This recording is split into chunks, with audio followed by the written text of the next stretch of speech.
Chapter 37। सब कुछ यही से शुरू होगा। कहानी आगे बढ़ने से पहले थोड़ा पीछे चलते हैं, जहां वन्या न्यूयॉर्क में है और वो समक्ष को गिरफ्तार करने का प्लान बना रही होती है। सुबह का वक्त। वन्या किचन में खड़े होकर ब्रेकफास्ट बना रही थी। घर के सारे नौकर बाहर खड़े होकर बस वन्या को देख रहे थे, लेकिन वन्या को कोई होश ही नहीं था। वो बस अपने काम में लगी हुई थी। तभी वहां बलदेव जी आए और वन्या को इतनी लगन से काम करते देख मुस्कुराए बिना रह ना सके और सभी नौकरों को भेज दिया वहां से। वन्या ने खाना टेबल पर लगाया।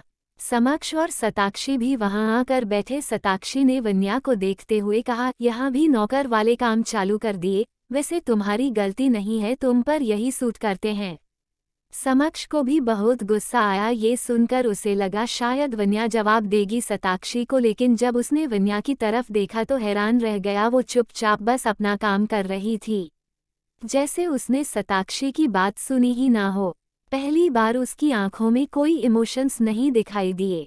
वो एक रोबोट की तरह लग रही थी जो सिर्फ अपना काम कर रही थी, बिना ये जाने कि उसके आसपास क्या हो रहा है। तभी उन सबको बलदेव जी आवाज आई, जो खाना खाते हुए कह रहे थे, वाह मजा आ गया, तुमने बहुत अच्छा खाना बनाया है, बिल्कुल एक शेफ जैसा। जरा ये काम सताक्षी बिटिया को भी सिखाना, क्या पता वक्त कब उसे एक नौकरानी बना दे। सताक्षी को ये सुन बहुत गुस्सा आया। वन्या ने अपना खाना खाया और उठकर धीमी आवाज में कहा, अब इजाजत दीजिए, मुझे अब अपने घर माँ के पास वापस लौटना है। समक्ष ने जब ये सुना तो उसके गले में खाना फंस गया। वो जोर जोर से खांसने लगा, लेकिन वन्या अपनी जगह से 1 इंच भी नहीं हिली। सताक्षी ने उसे पानी पिलाया। समक्ष वन्या को देखने लगा। अपनी माँ के पास वापस लौटना है, इसका मतलब अब वन्या उसके साथ नहीं रहेगी। वन्या अपने कमरे से बैग ले आई और बाहर की तरफ जाने लगी। फिर रुककर समक्ष की तरफ बिना देखे कहा, आप पेपर घर भेज देना, मैं सिग्नेचर कर दूंगी। बलदेव जी उसके सर पर हाथ रखते हुए, यहाँ से जा जरूर रही हो, लेकिन लौटकर यही आओगी, क्योंकि सब कुछ यहीं से शुरू होगा और खत्म भी इसी जगह होगा। आयुष्मान भव। वन्या बाहर कार में बैठ और एक नज़र संभव नाम को देखकर चली गई। वन्या इंडिया एयरपोर्ट से निकलकर एक टैक्सी में बैठी और अपनी पहनी हुई घड़ी का एक बटन दबा दिया। तभी उसे अपने पास किसी की मौजूदगी का एहसास हुआ। वन्या ने सर घुमाकर देखा तो उसके बगल में समक्ष बैठा था। तभी टैक्सी भी सड़क पर दौड़ने लगी। वन्या ने हैरान होकर कहा, आप यहाँ क्या कर रहे हैं? समक्ष बहुत शौक है न मुझसे दूर जाने का, तो बस अब तुम हर जगह मुझे अपने करीब पाओगी। वन्या ने कुछ नहीं कहा और अपना मुंह फेर लिया। समक्ष ने वन्या का चेहरा अपने करीब करके उसकी आंखों में देखते हुए कहा, क्या करने जा रही हो? आज तुम्हारी आंखों में कुछ अलग दिख रहा है। वन्या ने भी वैसे ही कहा, आपकी जान लेने का इरादा है इन आंखों में? ये सुन समक्ष ने वन्या के चेहरे को अपने और करीब करते हुए उसकी कमर पर हाथ रखते हुए कहा, इस तरीके से जान लेना कि मेरी तुम्हारे हाथों मरने की मिसाल दी जाए।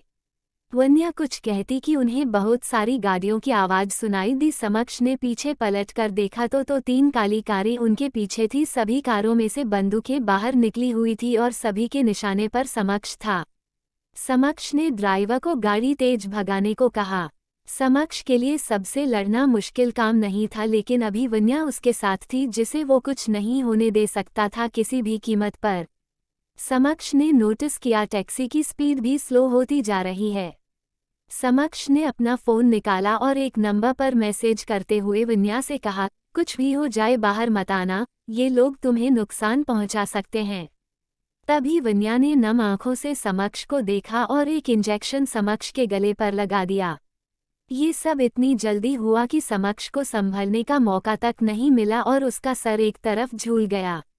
वन्या ने समक्ष को देखा, जिसकी आंखें बंद थी। उसने सॉरी कहा और उसके हाथों में हथकड़ियां पहना दी। फिर उन हथकड़ियों को देखकर कहा, जब तुम उठोगे तब मेरा एक नया रूप देखोगे। करीब 14 घंटे बाद समक्ष की आंखें खुली। उसे एक कुर्सी पर बांधा गया था। वो एक छोटे से कमरे में बंद था। उसने दोबारा अपनी आंखें बंद कर ली। आंखें बंद करते ही उसे वो गाड़ी वाला सीन याद आने लगा, जहां वन्या ने उसे इंजेक्शन लगाकर उसके हाथों में हथकड़ियां पहनाई थी। समक्ष को याद है, उसकी आंखें बंद होने से पहले हल्की खुली थी और उसने वन्या को कुछ कहते सुना था। तभी कमरे का गेट खुला और 2 आदमी अंदर आए। इसी के साथ समक्ष की आंखें भी खुल गई। दोनों आदमी उसे चेयर समेत उठाकर बाहर ले गए। बाहर रोशनी में एक बार फिर समक्ष की आंखें बंद कर दी। दोनों आदमियों ने समक्ष को हॉल के बीच में रखा। समक्ष ने धीरे धीरे अपनी आंखें खोली। उसे अपने सामने कई लोग दिखे, लेकिन उसकी नज़र एक जगह रुक गई। वहाँ वन्या थी, जो फिर से अपनी उसी लुक में खड़ी थी, ब्लैक टाइट जीन्स के साथ ब्लैक शर्ट में। वन्या ने अपना सर झुका रखा था। उसने एक बार भी सर उठाकर समक्ष को नहीं देखा। समक्ष वन्या को देखा ही रहा था कि उसके सामने सुधीर आकर खड़ा हो गया। सुधीर ने मुस्कुराते हुए कहा, वहाँ क्या देख रहे हो? वो तुम्हारी बीवी नहीं जो तुम्हें बचाने आएगी, वो हमारे साथ जो तुम्हें यहाँ तक लेकर आई है। अरे उसने तो शादी भी तुमसे यहाँ तक तुम्हें पहुँचाने के लिए की थी। समक्ष ने शौक से फिर से वन्या को देखा, जो अभी भी वैसे ही खड़ी थी। वन्या ने बिना किसी की नज़र में आए अपने आंखों से आंसू साफ कर लिए। मानव ने उसे ऐसा करते देख लिया। मानव ने उसके पास खिसक कर कहा, इतना ही दुख हो रहा था तो भीड़ जा सबसे और ले जा उड़ाकर समक्ष को। वन्या ने मानव की बात सुन उसे देखा। वन्या की आंखों में बेबसी देखी मानव ने, जैसे वो चाह कर भी ऐसा नहीं कर सकती। वही सुधीर ने समक्ष के मुंह पर एक पंच मारते हुए कहा, उसे घूरना बंद करो, अब बहुत जल्द तुम ऊपर जाने लगे हो तो आखिरी टाइम में अकड़ छोड़ दो। वन्या ने उस तरफ देखा। समक्ष के होंठों से खून आने लगा। समक्ष अभी भी सिर्फ वन्या को देखा रहा था। वन्या से समक्ष की नज़रों की तापिस बर्दाश्त नहीं हुई। उसने अपनी पीठ कली समक्ष की तरफ, जैसे इससे आगे वो नहीं देख पाएगी। वन्या लाख कह ले कि उसके दिल में समक्ष के लिए कुछ नहीं है, लेकिन उसका दिल तो समक्ष से जुड़ चुका था, जिसके आगे अब वो हारने लगी थी। वन्या ने कहा था कि उसका कोई रिश्ता नहीं है समक्ष के साथ, लेकिन ये बात कोई नहीं झुठला सकता है कि वो उसकी बीवी है। उसकी पहचान अब श्रीमती वन्या समक्ष सचदेवा है, जिसने अपने ही पति को गिरफ्तार करा और आज उसे अपने सामने मरते हुए देख रही है। वन्या को कितना दर्द हो रहा था ये शायद कोई नहीं समझ सकता था। सुधीर ने अपनी गन तान दी समक्ष के ऊपर और कहा, चलो सचदेवा साहब, आपका वक्त पूरा हुआ। बहुत बुरे काम किए हैं आपने, अब मरकर अच्छा काम करो। वही उसके सारे दोस्त परेशान होकर इधर उड़ चक्कर लगा रहे, लेकिन किसी को भी समक्ष का पता नहीं चल रहा था।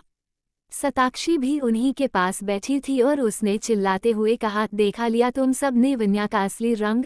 बड़ा भाभी भाभी कहते फिरते थे ना, क्या हुआ? ले गई ना वन्या समक्ष को।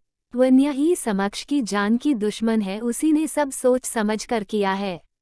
अर्पित, ओ रियली? तुम तो कुछ बोलो ही मत, अभी तक साबित नहीं हुआ कि भाभी गलत है, सिर्फ शक है। सताक्षी चिल्लाते हुए, तुम्हारी अकल घुटनों में है क्या? सब कुछ सामने होते हुए भी तुम्हें कुछ दिखाई नहीं दे रहा है। लास्ट टाइम वन्या ही समक्ष के साथ थी। अर्पित कुछ बोलने ही वाला था कि निमित बीच में आते हुए बोला, तुम दोनों चुप हो जाओ, हमारी प्राथमिकता समक्ष तक पहुंचना है, आप में झगड़ना नहीं। फिर तापस की तरफ देखकर, कुछ पता चला तुम्हें? लगभग, लेकिन मुझे तुमसे अकेले में कुछ बात करनी है। ये कहकर तापस निमित को लेकर बाहर चला गया। तापस ने निमित को कुछ कहा, जिसे सुन निमित ने आंखें बड़ी करके कहा, व्हाट? वो यहाँ आ रहा है? आगे जाने के लिए बने रहे मेरे साथ सिर्फ। Chapter 38 Sankash Sachdeva is dead. Sudhir गोली चलाने ही वाला था कि सबके कानों में समक्ष की आवाज आई, जो कह रहा था, मेरी आखिरी इच्छा पूरी नहीं करोगे सुधीर? I mean sir. सब ये सुन समक्ष को देखने लगे। वन्या भी पलट गई और हैरानी से समक्ष की तरफ देखने लगी। सुधीर गन नीचे करके, इतना भी पत्थर दिल नहीं हूं मैं तुम्हारी तरह, कहो क्या है तुम्हारी आखिरी इच्छा? आखिरी पर जोर देकर सुधीर ने कहा। समक्ष स्माइल करते हुए वन्या की तरफ देखकर, ज्यादा बड़ी नहीं, बस मेरी जान, मेरी बीवी लेगी मेरी किटन, मुझ पर गोली वन्या समक्ष सचदेवा चलाएगी। वन्या ये सुन एक कदम पीछे हो गई। सुधीर जोर जोर से हंसते हुए, कितने बड़े मूर्ख हो तुम, लोग अपनी आज़ादी मांगते हैं और तुम मौत मांग रहे हो, वो भी अपनी ही बीवी से। फिर वन्या के हाथ में गन देते हुए सुधीर ने कहा, चलो ये तो और भी अच्छी बात है, हमारी सबसे काबिल ऑफिसर आज तुम्हें खत्म करेगी। अब सभी नजरें वन्या पर थी। समक्ष भी बड़ी हसरत से वन्या को देख रहा था। वन्या धीरे धीरे चलते हुए समक्ष के पास आई, उसके पैरों में जान नहीं थी कि वो एक और कदम भी और बढ़ा पाए। वन्या की आंखें लाल हो गई थी अपने आंसू रोक रोक कर।